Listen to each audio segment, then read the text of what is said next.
बिस्मिल्लाहिर्रहमानिर्रहीम। मैं हूं वदूद मुश्ताक और आप मेरे साथ मुख्तलिफ वीडियोस इंफॉर्मेटिव टाइप की देखते रहते हैं। आज हम यहां पे हंसलों के उस इलाके में मौजूद हैं जहां पे मुख्तलिफ उम्मीदवार तो खड़े हैं, लेकिन आज आपको हम ये भी बताएंगे कि ये उम्मीदवार जो हैं इनमें से बहुत सारी पार्टियों के हैं, मगर चंद ऐसे उम्मीदवार हैं जो बड़ी एंथुसियास्टिकली सामने आए हैं, लेकिन वो हैं आज़ाद उम्मीदवार।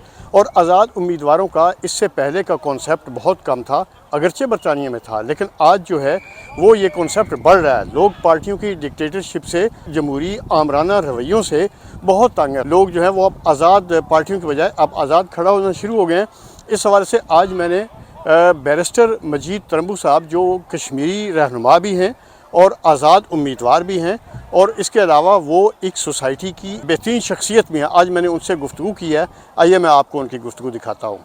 आप बतौर इंडिपेंडेंट एक पार्टी के बगैर आप मैदान में आए हैं, तो आप क्यों आए हैं और कितनी उम्मीद है आपको? देखिए कि मुझे तो खैर कम्युनिटी ने अप्रोच किया है और कम्युनिटी चाहती थी कि मैं एज एन इंडिपेंडेंट कैंडिडेट खड़ा हो जाऊं, क्योंकि लेबर पार्टी ने भी कम्युनिटी को लेट डाउन किया है।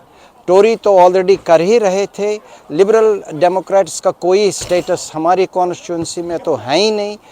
लेबर अपना जो सारा कुछ चला रहा है वो चला रहा है चेंज पर। हम कहते हैं कि हम रियल चेंज लाना चाहते हैं।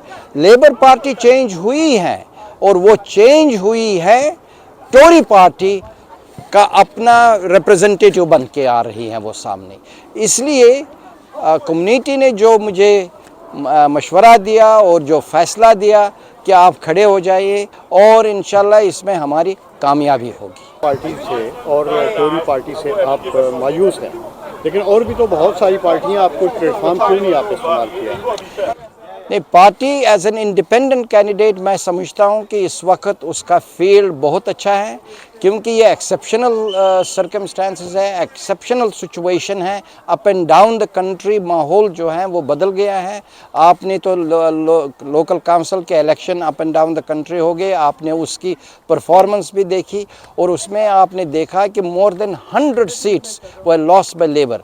इसलिए इस वक्त जो माहौल है वो मैं समझता हूँ इंडिपेंडेंट कैंडिडेट के लिए ज़्यादा मुनासिब हैं। बतौर इंडिपेंडेंट मैदान में उतरे हैं, तो आपका हम ये समझें या आम आपका सपोर्टर ये समझे कि जो पार्टीज़ हैं वो अथॉरिटेरियन हैं, वो जमहूरियत की आड़ में वो एक डिक्टेटरशिप का उनका ख्याल है कि वो डिक्टेटरशिप है। आपको मैं एक ही मिसाल देता हूँ कि हर एक कॉन्स्टिट्यूएंट हमारी कॉन्स्टिट्यूंसी में चाहता था कि उनका हम एमपी या उनका जो काउंसलर हैं वो गाज़ा के बारे में सीज़ फायर के हक़ में वोट दे, मगर चूंकि लेबर पार्टी और टोरी पार्टी ने इंस्ट्रक्शन जारी की थी कि उनको उसके अगेंस्ट वोट देना चाहिए। इस तरीके से उन्होंने अपनी पॉलिसी जो ऊपर से वो ला रहे हैं उसको इम्प्लीमेंट कर लिया, बजाय कि इसको कि वो एमपी को या काउंसलर को अपने कॉन्स्टिट्यूएंट्स के एस्पिरेशंस को आगे ला सके। इसलिए बिल्कुल ये सही है कि ये डेमोक्रेटिक डिक्टेटरशिप है और इसको हमें हटाना है। आपका मैनिफेस्टो होगा या मेन फोकस होगा? हर तरीके से ह्यूमन राइट्स और अप्रेस्ड पीपल्स एंड नेशंस जिधर भी हैं, चाहे वो फ़लस्तीन में है, चाहे गाज़ा में है, चाहे कश्मीर में है, चाहे यूक्रेन में है, जिधर भी हैं, उनके हक़ में आवाज़ उठानी चाहिए।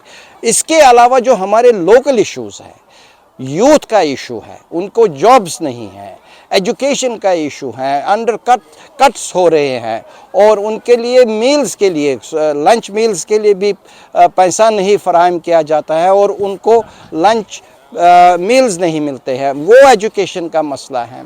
उसके बाद हमारे में कॉस्ट ऑफ लिविंग का बहुत बड़ा मसला है। आप देख रहे हैं कि इंटरेस्ट रेट कितने हाई हो गए हैं, मॉर्गेजेस डिफ़िकल्ट हो रहे हैं, मॉर्गेजेस को पे करते करते लोगों को अपने खाने के लिए पैसे नहीं है। There is no food on the table in many of the households in today's atmosphere. और उसके अलावा जो हमारे एज्ड लोग हैं, ख़ास तौर पर पेंशनर्स हैं, उनको बहुत لمیٹڈ بینیفٹس ہیں اور کاسٹ آف لیونگ رائز ہونے کی وجہ سے وہ بھی مینیج نہیں کر پا رہے. یہ local issues will be on top of my priority and I will انشاءاللہ would wish to address it very vigorously and very strong. آج جو کمیونٹی نے ادھر اہتمام کیا ہے football tournament in support of my candidature standing as an independent candidate for the constituency of Feltham and Heston.